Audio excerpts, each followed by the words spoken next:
Ahoy, swabs! Captain Jeff the Pirate here, at your disservice. Welcome to Captain Jeff Reviews and Questions Adventure Time. Arr. Well, folks, it's been a long and wild ride. 8 years, 9 seasons. I almost got that backwards. Well, to everyone at Cartoon Network, we thank you for giving us this great and wonderful experience.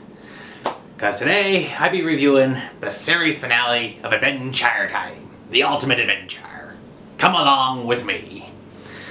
I got lots of stuff to cover, little time to do it, and I gotta warn you, I'll be having to go into some spoiler realm, so if you haven't seen this yet, be fair warned. We get into spoilery territory here. There'll be some things I like and some things I don't like, and there'll be some stuff for later on, but for now, let's start with Come Along With Me. Oh, I will be reviewing... Now, this episode, it was the hour-long special, so it'd be divided into, like, 4.5 parts. Like, we had the 4 main parts and then, like, one little semi-commercial break towards the end. But anyway, on to the first part. The series opens with an entirely new opening. It'd be the Land of Ooh, but it'd be different. The landscape be changed, there'd be different colors and tones, there'd be some familiar creatures. Now, we first saw this, like, in Grable's 1000 or plus or whatever with, with Qbert.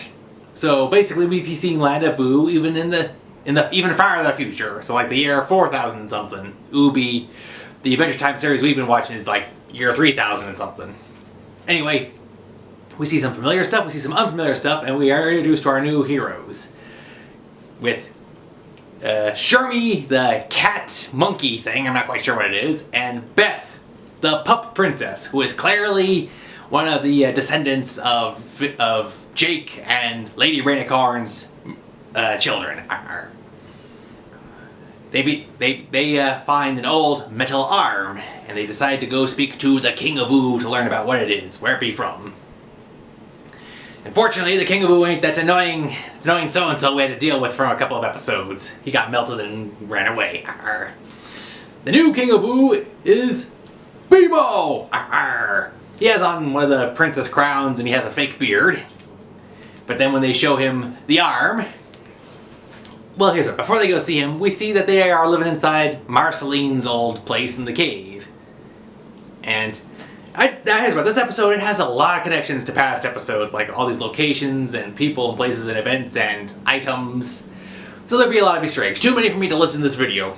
Do what I did, check out YouTube and the Adventure Time Wiki. In fact, I actually got some stuff which I didn't quite get over the course of the week from those 2 sources, so hope you enjoy my rendition. Anyway, Beemo, he looks at the arm and he says it belongs to a great warrior and his friend.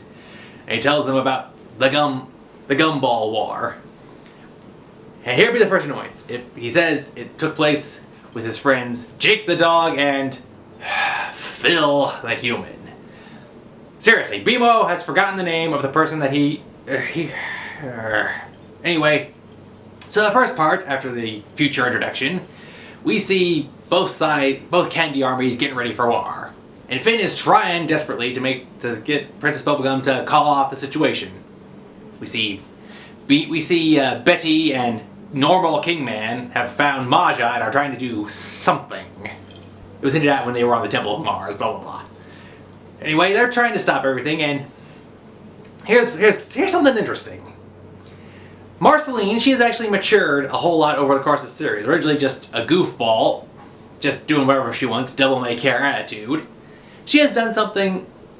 She even tries to talk to Bubblegum to get her to stop the war. She says, I hate to flaunt my own suffering cred, but I actually did live through something like this before. Seriously, she did survive the Mushroom War. She's probably one of the few people left who can accurately describe what happened in the Mushroom War and the horrors of it. And she doesn't want to be a part of this one, so that's interesting. Finn has an idea of how to get everyone to stop arguing. And he pulls out this vial. So then, right before the main battle starts, Finn, Jake, Bubblegum, Uncle Gumball, and Fern, they all meet in the center of the battlefield to try to discuss peace one last time. It's not going well, so then Jake throws the vial on the ground and they all appear to be unconscious, or as LSP likes to proclaim, "Ah! They're dead! They're actually dead!" Sorry, I can't do LSP. Anyway, this will be a good episode. Really good establishing the future and about what happened in the past. A very good setup for the building blocks for the episodes to come. I really liked it. So I give the first part a 1.5 up. Now, alright, so then we get to the second part. Finn, Jake, Princess Bubblegum, Uncle Gumball, and Fern, they're not dead. They're actually transported to like a nightmare subconscious realm. And the only way we know that, and that's because the vial they got from the Nightmare Princess, which was way, way back in the episode Orb. It being the episode that took place after the Islands series, and it was the episode before the Elements series. I'll be honest, I wasn't a fan of that episode. In fact, I actually gave it 2 medium thumbs. Because I thought it was just filler, but I thought it was just shoehorned in to make sure that there was a breather point between the 2 series. But I guess the creators knew that the show was coming to an end, so they had to find some way to rig in that plot device so they could have it for the future episodes. So, sorry Orb, I'm still not too crazy about the episode, but like I said, it's nice that they found a way to work that into the series finale. Anyway, so now in the Dream Realm, everyone seems to be at each other's throats. Finn is trying to talk peacefully to Fern, but Fern just wants to fight, so Finn has to try to defend himself. Bubblegum and Uncle Gumball are fighting to try to see who will be the one true ruler of the Candy Kingdoms. Jake seems to be the only emotionally balanced one in this dream realm. So he's hanging out with Jermaine, and he decides, I better help Finn. So here's what. He finds Finn's nightmare vault after having to encounter some nightmarish visions of his own. But compared to everyone else going on, like I said, he seems to be the most emotionally balanced. He finds the vault and shows what Finn and Fern both need to see. Finn is trying to prove that he and Fern both have the same problems, and they do. The vault contains like Princess Bubblegum, their father, the Lich / Billy, and Susan Strong from when he beat her up which was the prelude to the Island series. Yeah, so Finn and Fern manage to resolve their differences, and they defeat the curse that's created Fern. But there will be some backlash from that. Meanwhile, I was a little confused about this other part, but fortunately the Wikipedia and YouTube helped clarify a few things. So Bubblegum and Gumball are fighting, and then eventually the Nightmare decides to do the whole in the other person's shoes scenario. We see what happened if Bubblegum became hit with the lobotomy sauce, and if Gumball became the ruler. Gumball sees how very, very difficult it is to run a kingdom, and Princess Bubblegum sees what it's like to be one of her 3 lobotomized family members trapped as a not too bright candy citizen. Oh, I have all these ideas, I can convince it. Hey kid, watch me do taffy dance. Seriously. So you're fully aware of that you're not the smartest knife in the kitchen drawer, and yet unfortunately you can't say or do anything because you're trapped in that body. So after having that epiphany, everyone regains consciousness. Fern is starting to shed and fall apart because the curse is no longer keeping him together. And Gumball, he seems like he's genuinely feels bad about what happened, and so does Princess Bubblegum. And it looks like they're about to make peace when Aunt Lolly, she trips him, he falls, and the dum-dum sauce falls on him and he becomes the punch bowl again. She says that Lolly says that he's not one for epiphanies, but I'm willing to forgive and forget. This is the second thing that bothers me. We will never know if Uncle Gumball was really going to actually, make up. I mean, Aunt Lolly seemed to be going along with this and even did the whole crazy shenanigan plan to try to get PB lobotomized it was the episode quite literally before the finale. Well, before the Minecraft one, but Lolly does prove that she is somewhat good in some of the following segments that we see, but still, it would have been interesting to see what happens with Gumball, and I don't know, at first I was watching this and thought that she was just in it for herself, but it's a hard area. But anyway, so it sounds like the war is over, no one gets to fight, so hooray! we cut back to the future, and it looks like, oh, that's the end of the Gumball War. I thought you said it was the end of the world. No, says BMO. That comes next. Arr. And then, because out of the sky, we start to see some giant red figure come. After Kingman comes out of the sky and says, "We donked up bad." And thus concludes part 2 of the 4 parts. I give this one also a thumb and a half up. I thought it was good, very introspective, good to see everyone trying to resolve their differences. But one of the things that was bothering me was, like I said, would Gumball have actually changed if given the chance? And like I said, I still can't figure out if Aunt Lolly was, you know, acting for personal reasons. It was weird, but the war is over. The war didn't happen. That's good. And now we move on to the 3rd part. This is the dramatic plot twist with the action. The thing that comes out of the sky, we're looking at it, and this looks familiar, and it should be, because we saw this creature back in Ahoy when Finn in Pillow World passed on and actually encountered the thing before coming back to the real world. I wonder what this thing is. So then we see a weird memory flashback of Simon. It is called Golb, G-O-L-B. It is like the deity god of chaos and craziness and whatnot. And so he starts zapping the cake people from Gumball's kingdom and creates a giant monster. And he creates other monsters because it's a deity of chaos. Arr. So all the cake citizens run away that haven't been affected. The banana guards are ordered to run away, thank goodness. And as for the rogues gallery that was supposed to take on Finn and Jake, they also leave also. Now that's the 3rd thing that bothers me about this. We were introduced to everyone at the end of the episode before this, not counting the Minecraft one, just for clarification. And seriously, I thought it would have been interesting to see, you know, Finn and Jake actually have to deal with all their old arch nemesis from over the years. In fact, I think the only person of that group who has a legitimate gripe against Finn and Jake is Pete Sassafras. Everyone else just seems to be like evil, or for the sake of being evil. Ice King was in there, but of course he thinks he was at the wrong meeting, so, you know, just for sake of hilarity for that. Arr.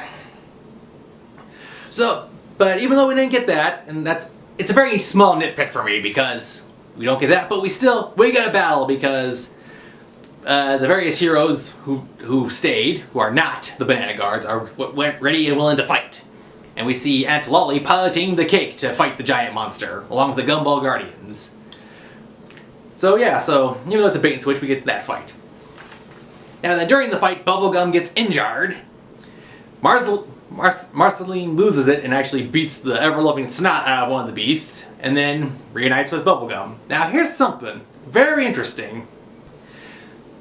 In this scene, Marceline and Bubblegum actually have a kiss on screen.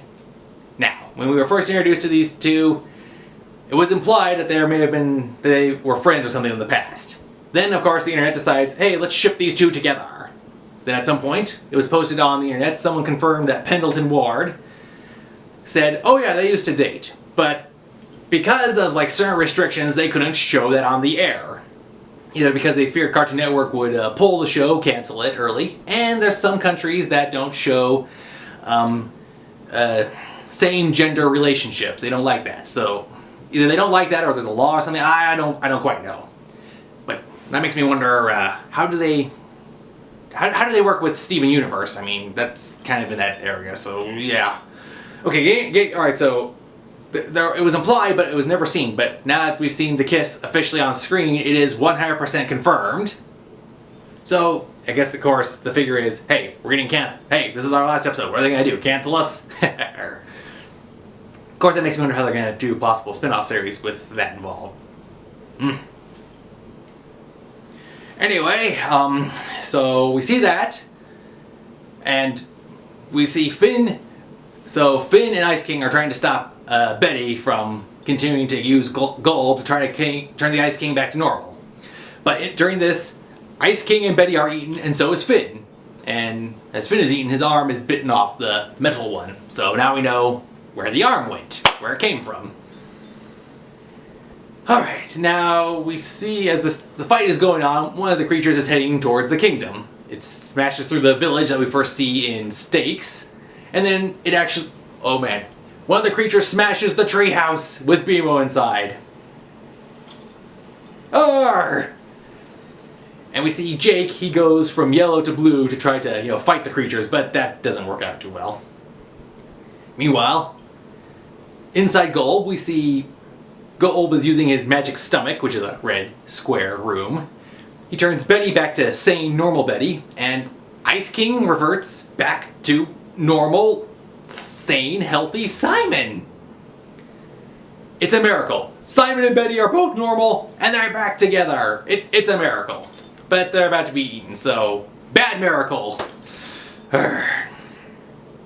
So we be getting near the end. Yeah, so the episode ends with seeing the treehouse crush, but I really liked this episode. It had a bit of everything. It had the action, it had the drama, it had Simon and Betty finally reunite, both sane, and well, this is the second time they've reunited, but now it seems to stick. It seems to be sticking. I really liked this episode. That was very good. I give it 2 thumbs up for the part 3rd episode. And now we move on to the 4th part before the half final. But all right. So Jake is freaking out that the treehouse got crushed, and BMO has his screen cracked and broken, but he seems to be okay. So Jake is panicking, and BMO starts to sing him a little song to help him relax, which the monsters cannot stand. They try to smack him, but it doesn't work. Because Golb is chaos and discard, and singing is, organized harmony. And so then everyone starts to sing, "Will be happening again." And it starts to drive the creatures back. Meanwhile, they put up a speaker right next to Golb's stomach, and it actually pushes a tunnel into Golb. Finn says it's time to escape. So Finn and Simon are leaving, and Betty, she's using the crown, which is now recharged. She has an idea. She's like, all right, I wish Golb was gone. I wish Golb was banished. One true wish. Whatever it takes, I wish for the power to protect Simon. So they make it out in time, but then something is happening with Golb. He starts to change, and there's this energy burst, and so then we see Golb again, only Golb looks slightly different. Different body shape, and the eyes are differently shaped and colored. It's Betty. Betty has fused and merged with Golb. It's now Golb Betty or Betty Golb. But we see this. Simon is heartbroken. He can't believe this. Even though Marceline tries to comfort him, saying this is what she wanted, to keep Simon safe. And now she goes back to her old dimension, so yeah. This is the thing that me and everyone else are we do not like this. I'm pretty sure I'm not the only one. In fact, I know I'm not the only one. This is the second time Cartoon Network has had a series finale, and there was some major factor of the finale that us, the viewers, didn't like. And this would be the big one. This would be my 4th major irritation. This would be the 4th irritation I have about this special. Ice King, having suffered for so much for over a millennium, finally seems to have it all together, and then this happens. At the end, the crown falls out, and it lands by Gunter. And Jake is afraid he's going to turn into Orgalorg, but Gunter turns into something called the Ice Thing. It looks like Ice King and acts like him, sounds like him. But if you recall from like the Greybles and the opening of the series, we've seen this creature flying around before. So it's a completely different Ice Thing. It's not Simon, corrupted or whatever. Anyway, Fern is now officially disintegrates until there's nothing left but like a sword-shaped seed, which they go plant at the remains of the old treehouse. It sprouts, and it actually becomes a fairly good-sized tree within a few moments, with the sword, with the soul sword sticking out from one of the branches. And that's where our story ends. Well, the story from BMO's perspective. Shermie and Beth, they then ask, what happened next? BMO gives a really good answer. What happened next? What happened to everyone? They lived their lives. Yeah, so then we see so then Shermie and Beth go in search of the sword, and we see a montage of everything that has happened since then. We see like all the main characters, we see second and third tier characters. Heck, I think we even see some fourth tier characters we haven't seen like since the very beginning of the series. We see them all just living their lives, doing various things like having adventures or graduating from various institutions, exploring far-off lands. And like here's what we see Simon. We see him in two instances. First, we see him in Prismo's room, and like normal man, he's trying to get his love back, but all that Prismo can summon is a basketball hoop over a trash can. But then later on we see him, he's making popcorn and hanging out with his friends. So he is trying to find Betty, but he's not obsessive, soul-crushing focus. He is living his life, and he is with Marcy, so he has some level of some sanity, something to hold on to in this strange new futuristic world. We also see like the humans are now coming back to the land of Ooh, so who knows? They left the ending open enough so this way that, I mean, think about it, we still have the comic book series. I never read it, but if it's still ongoing, this could like fill in some of the gaps, and there's like enough imagination for everyone. Now, I've heard people saying that there are two possible spin-offs they could make from this. First I want to address the Simon one. Could they make a series where Simon would spend searching around trying to find Betty? That would be good. The only way they could get me to watch this is if they 100% guaranteed that Simon and Betty would be reunited after all this time and just be able to enjoy each other's company and live a somewhat normal life. Because, yeah, we got really jerked over with that. Oh, and I guess technically we're into the half part now, so for the fourth part, I only give one thumb up because it was great seeing them fight off the creatures and stuff and the defeat of Golb, but what happened with Simon and Betty, it irritates me. Alright, so then after seeing the montage of what everyone did with their lives, which was pretty good, and like I said, potential for... So we had the other potential spin-off is what we're watching now.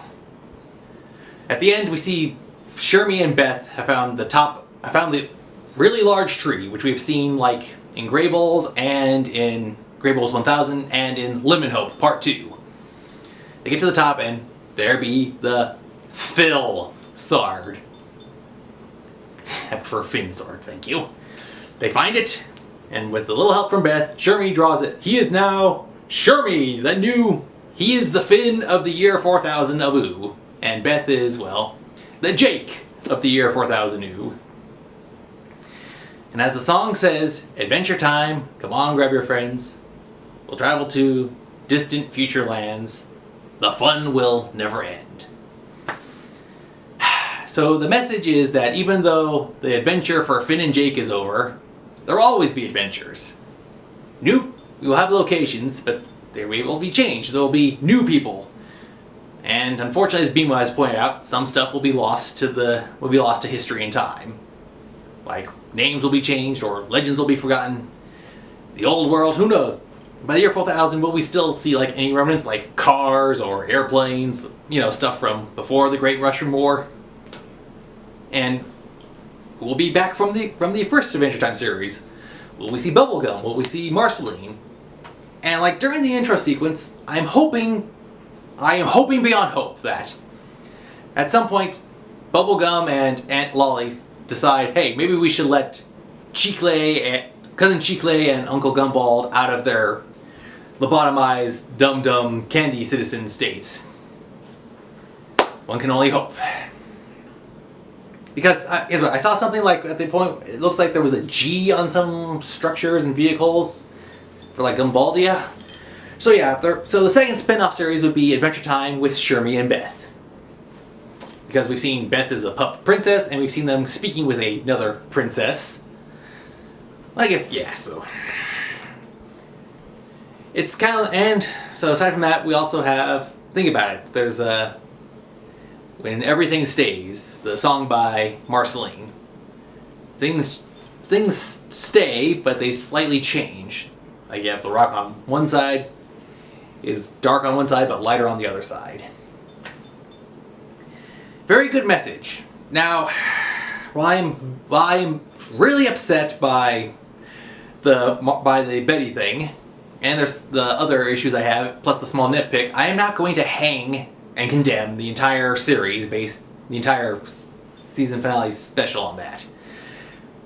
Now, here's what. I'd like to point out how Lucha Man, he reviewed like the first 2 episodes of Samurai Jack, the final season, but he never did a follow-up review for the finale. I know everyone was really upset with that, to the point where the creator of Samurai Jack had to go online and defend and say, it was my work, it was my decision, this was how I envisioned the ending, too bad you don't like it, so, you know, to that degree. So yeah, I'm not going to say, oh, the Adventure Time staff was wrong, they shouldn't have done this. I'm not going to complain about it because, unlike Mass Effect, where everyone hated one of the endings so much that they actually released a DLC patch update to change how the ending would work out, me complaining about it, along with everyone else, is not going to change that the series is now over.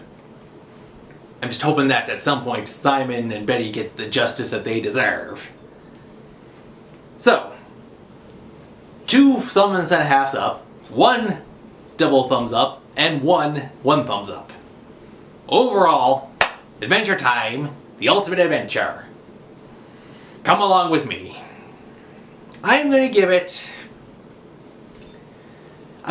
1 thumb up, but I'm kind of leaning towards the thumb and a half up. Now, I'm not going to give it a higher score because I just know if I go any higher than 1 thumb up, everyone in the comments section is going to blast me saying how I'm wrong for giving that score for the ending.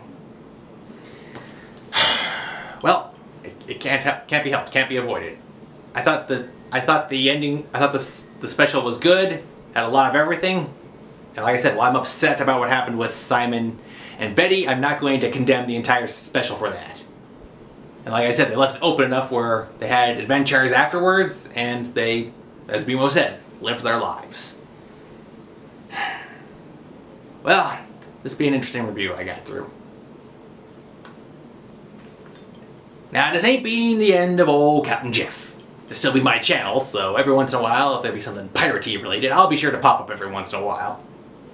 And if not, well, I'll still find ways to, you know, come on the channel and still talk to all of you. So I thank y'all for sticking with me, old Captain Jeff, for all these years.